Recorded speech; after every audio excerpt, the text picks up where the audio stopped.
দেখা যাচ্ছে কম শক্তির ওষুধ দিয়ে চিকিৎসা করতে থাকলেন। এইভাবে করতে করতে 1810 সালে তিনি যেমন অর্গান অফ মেডিসিন দেখলেন, এবং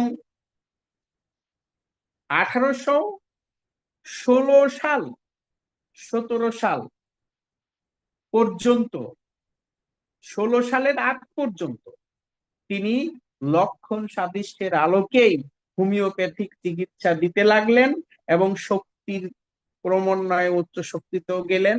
এভাবে করে করে হোমিওপ্যাথিক পদ্ধতি যা এখনো হয়, যা এখনো চলে, কিন্তু স্যার হ্যানিম্যান সেটা করলেন। এরপরে 1716 এবং 1717 সাল, এই 2টা বছর তিনি যখন দেখলেন যে না, লক্ষণ সমষ্টির আলোকে যদিও হোমিওপ্যাথির নাম, কিন্তু এই পদ্ধতিতে চিকিৎসা করে ফলাফল ভালো আসছে না, ঝামেলা হচ্ছে, কাঙ্ক্ষিত লক্ষ্য অর্জন করতে পারছেন না, তখন তিনি 1600 1816 সাল 17 সালে তিনি প্রথম 2 বছর একটানা নিরলস ভাবে গবেষণা করলেন। এবং তিনি কি আবিষ্কার করলেন এই 2 বছরে? একটু উপরে যাও তো দেখি স্লাইডে। তিনি আটের দিকে, 8 নম্বর পেজের দিকে, তিনি দেখলেন যে দুইটা মূলত কারণ ভিত্তিক চিকিৎসা করতে হবে, মানে মায়াজম ভিত্তিক চিকিৎসা করতে হবে। তিনি বললেন চিররোগের চিকিৎসায় যে চিকিৎসা করতে হবে, সেই চিকিৎসায় তিনি বললেন যে হোমিওপ্যাথিক এই মায়াজমেটিক চিকিৎসা করতে হবে।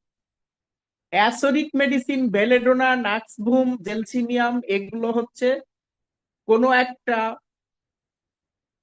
ইনফেকশাস ডিজিজের প্রাথমিক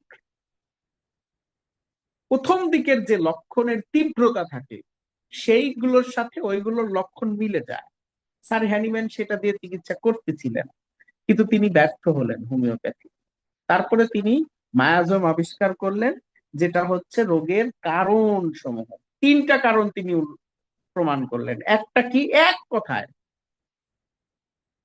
চুলকানিযুক্ত উদ্ভিদ মানে ছোরা,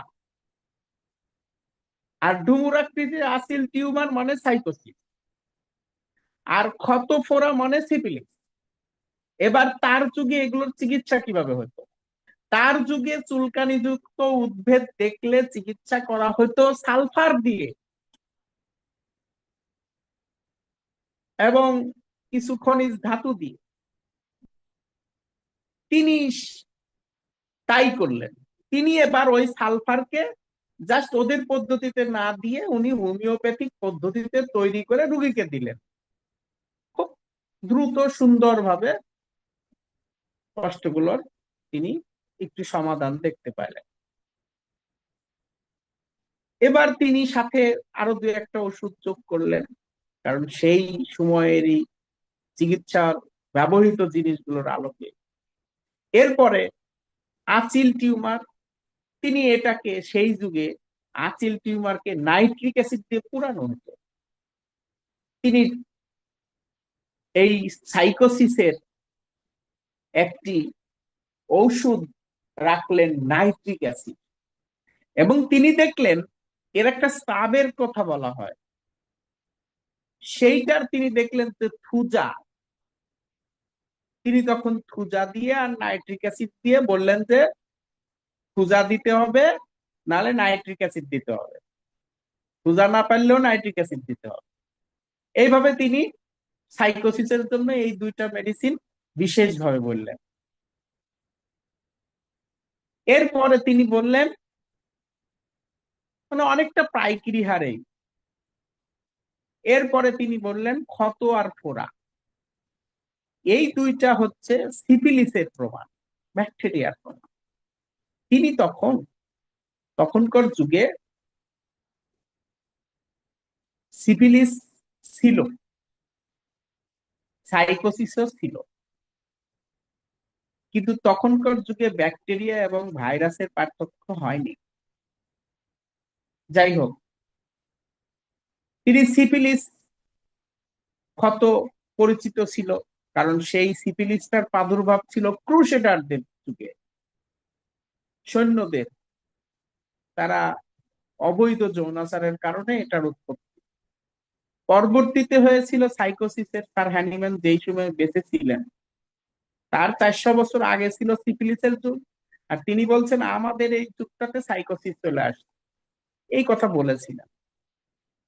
এবার স্যার হ্যানিম্যান তিনি এই সিফিলিসকে সেই সময়ে মার্কারি দিয়ে চিকিৎসা করা হতো, পারদ দিয়ে, পারদ। স্যার হ্যানিম্যান পারদ দিয়ে চিকিৎসা করলেন, তিনিও পারদকে এবার তাই করলেন। তিনি এবার লঘু কিভাবে করবে, পারদ তো আর লঘু করা যাচ্ছে না। আল্লাহ তাআলা তাকে দিয়ে পারদ দ্রবীভূত করার পদ্ধতি আবিষ্কার করালেন। এবার দ্রবীভূত করার পরে শক্তিকৃত করা সহজ হয়ে গেল। এবার শক্তিকৃত করে তিনি পারদ দিয়েই সূক্ষ্ম মাত্রায়, মানে অ্যালোপ্যাথরা সেই যুগের চিকিৎসা ছিল পারদ দিয়ে, স্যার হ্যানিম্যানও চিকিৎসা করলেন সিফিলিসকে পারদ দিয়ে। এই পারদে তিনি বিভিন্ন পারদ, বিভিন্ন কিছু মিশানো ছিল, যেমন পারদ, মার্ক আয়োড, হ্যাঁ, তারপরে অমুক তমুক মার্ক গ্রুপের, মার্ক মানে পারদ গ্রুপ, সবার সাথে পারদ একটু যুক্ত আর মার্ক তে। বিশেষ করে তিনি মার্কসল দিয়ে চিকিৎসা করতেন সিফিলিস। এই তো শেষ। অ্যাকুয়েট ক্ষেত্রে তিনি বলেছেন যদি এর মধ্যে ইনফেকশাসের অ্যাকুয়েট রোগ বলে কিছু আসে, ব্যাকটেরিয়া, ভাইরাস, ফাঙ্গাস, এইসব গুলোর যে প্রাথমিক যেই প্রকাশ, তাহলে তিনি বললেন যে সেই সময় দ্রুত কমাতে চাইলে আহ নাক্সবুম, বেলেডোনা, বিশেষ করে বেলেডোনা, জেলসিমিয়াম, তারপরে অ্যাকোনাইট, এইগুলোর সাথে নাক্সবুম, এই সবগুলোর সাথে, নাক্সবুম হচ্ছে খাওয়া দাওয়ার একটু পেটের গন্ডগোল হলে আর কি, এইগুলোর সাথে মিলে যাবে, তাহলে এইগুলো দিয়ে কমাতে হবে। এটা ছিল তার একটা কথা। কিন্তু তিনি আবার সে যত দিন যাচ্ছিল তিনি তত অ্যাকোয়েটের বদলে তিনি শুধু ডিপ অ্যাক্টিভ দিয়েই ক্ষান্ত ছিলেন। কিন্তু তিনি তো জানতেন না, তিনি নাক্সবুম গুলোর ব্যবহার কমায় গেল, শুধু ক্রনিক ডিজিজের যেই ডিপ অ্যাক্টিভ মেডিসিন গুলোর ব্যবহারই বাড়তে থাকলো।